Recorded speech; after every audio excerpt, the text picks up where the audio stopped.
Thank you all for coming here today. I wasn't going to share a poem. I shared this at the book launch. I figured if I'm trying to sell books, I should probably read a poem. So,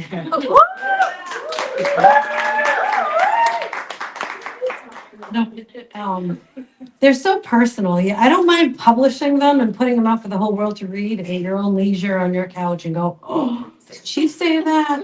But for me to stand up here and read them, I thumb through the whole book and I can't do it. So I can read this one. I've read it before.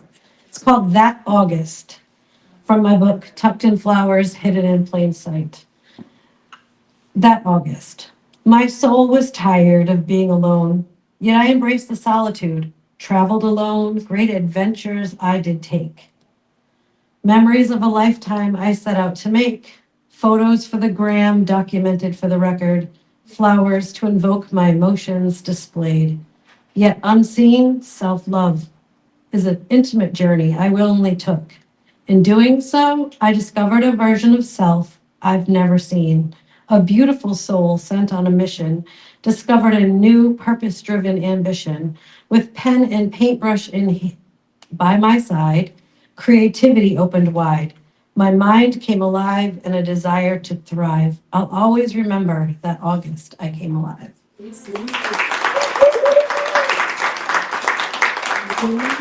So I know it's not the end, but I don't like doing this too much. So I personally want to say thank you, Mel, for coming out. Thank you for sharing all that poetry and your stories from the beginning and how important that we are as a family at Pawtucket Poetry.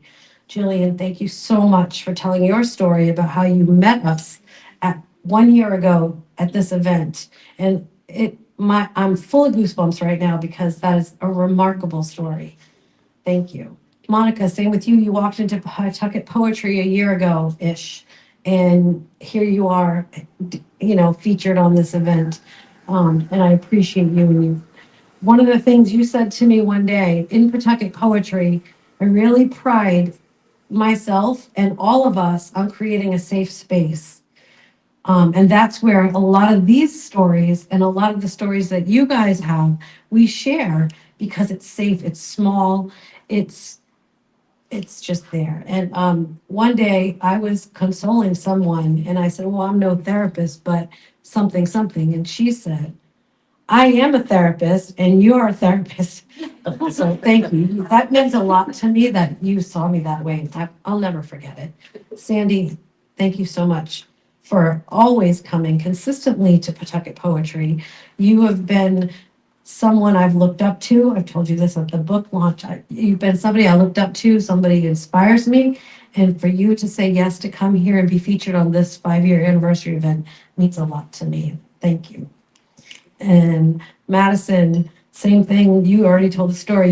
You came into Pawtucket Poetry. I don't remember how you found it, but you came. You've been coming consistently. It's been 1 year, so a bunch of you guys for 1 year. This 5-year anniversary is something completely different than the 4-year anniversary. So I really treasure all of you, and TikTok and Instagram and whatever that thing is over there. YouTube. All the people on YouTube, I've been watching your comments. I thank you. Armanda, you have a special place in my heart.